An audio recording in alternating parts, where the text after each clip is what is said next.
Veče, hvala vam što govorite za RTS. Dakle, čitav dan sastanci. Iz vaših izjava rekla bih da dominiraju ipak političke teme, pre svega odnos Beograda i Prištine. Dobro, malo smo se podelili, iako sam i ja imao sastanke sa predstavnicima kompanija koje žele da investiraju u Srbiju, da se borimo i za tih 100 ljudi koje neko hoće da zaposli, i za 1000 ljudi koje neko hoće da zaposli. To uvek ide dobro i uvek da rezultate. Kad god se neko pita da li je dalo, davalo u prošlosti, davaće u budućnosti.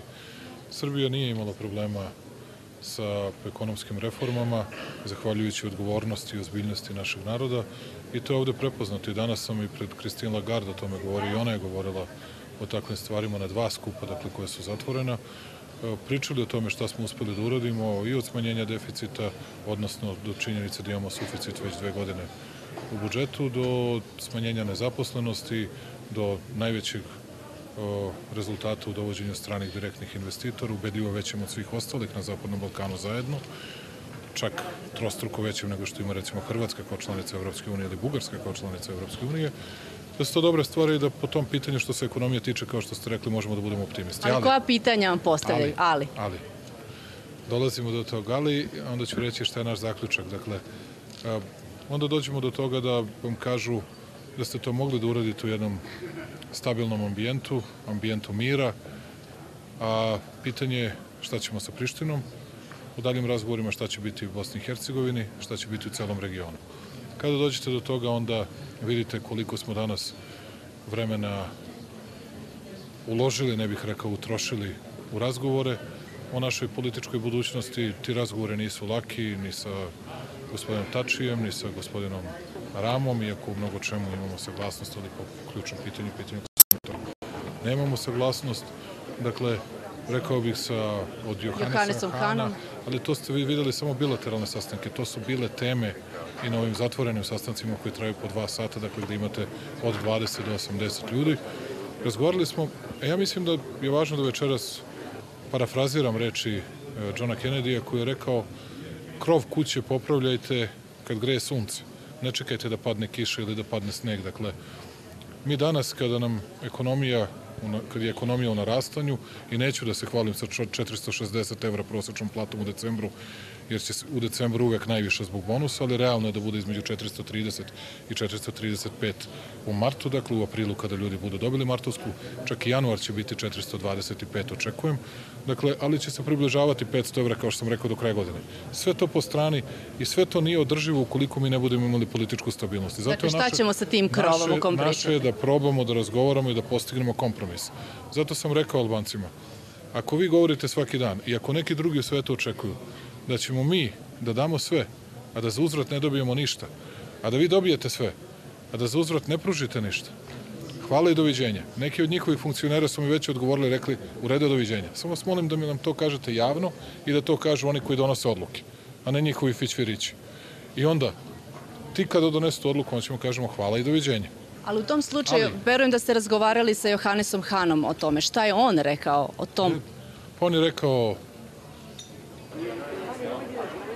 on je veoma korektan čovjek i on je rekao da razume poziciju Srbije i da zna koliko nam je teško da trpimo svakodnevna poniženja na različite načine, ali da traži od nas odgovornost, jer smo se i do sada odgovorno ponašali. Rekao mi da očekujemo dobru poziciju Srbije i u okviru ovog strateškog dokumenta o kojem se priča, koji će uskoro biti predstavljen, dakle, koji je veoma važan, i hvala gospodinu Jean-Claude Junckeru što se bori i za Srbiju i za proširenje.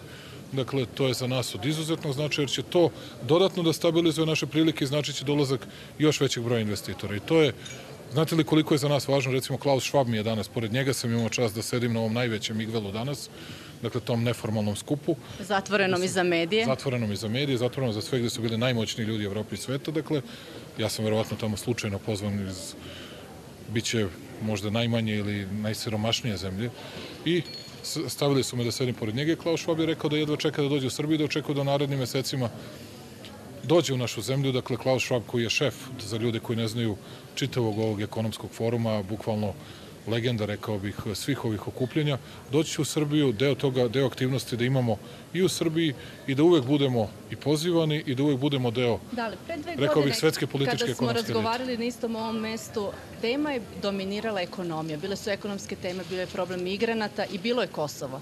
Sada nekako to se rešava, ali Kosovo se ne rešava. Pa hvala na tome što ste primetili da više u Srbiji, bez obzira na to koliko znamo, da ima mnogo ljudi koji teško žive i to je problem. Makroekonomski pokazatelji napreduju. Ono što moramo da radimo u Srbiji u narednom periodu, to je pre svega da vidimo kako sirotinju da podignemo i kako oni koji su najsiromašniji da žive bolje i srednjoj klasi, kako da dodatno pomognemo. Dakle, ali sve druge makroekonomske stvari smo suštinski rešili. Javne finansije pod punom kontrolom. Nikakvih, dakle, problema sa budžetom, nikakvih problema više sa javnim dugom. Još pad dolara. Hvala Amerikancima što se ovako ponašaju, odmah da kažem. Sutra ću to... Hoćete se videti sutra sa Trumpom? Pa sad hoću ga videti, verovatno, kao i Makrona i sve druge na nekoliko trenutaka. Dakle, mada sam... Jeste pripremili šta ćete mu reći, pošto obično kažete? Hvalit ću mu se, neka gleda još malo da slabi dolar.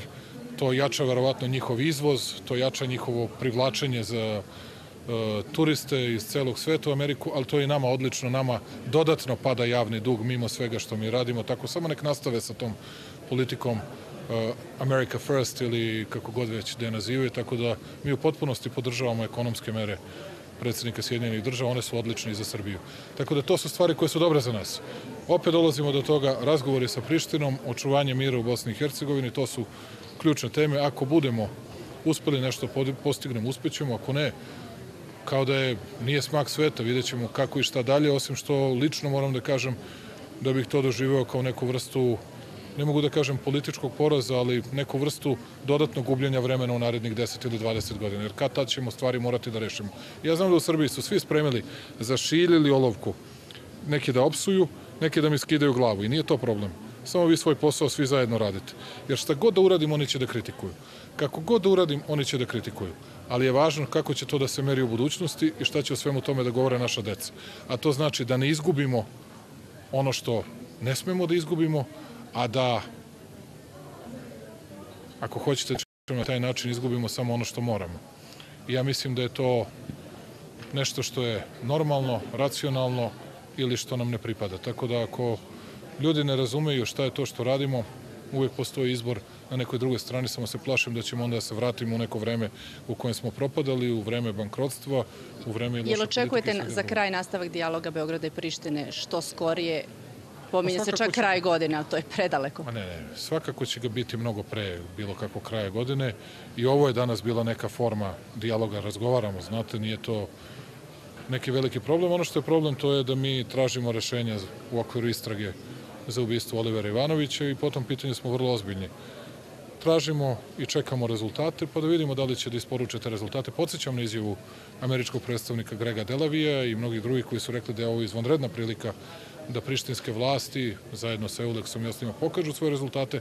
Mi smatramo da im je to, pošto već nisu hteli da nam dozvole, niko nije htio da dozvoli naše učešće u istrazi, evo vam izvanredna prilika, molimo vas, pokažite te rezultate.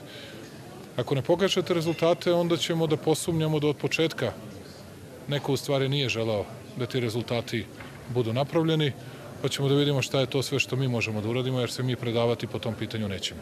Hvala vam. Hvala vam najviše što ste govorili.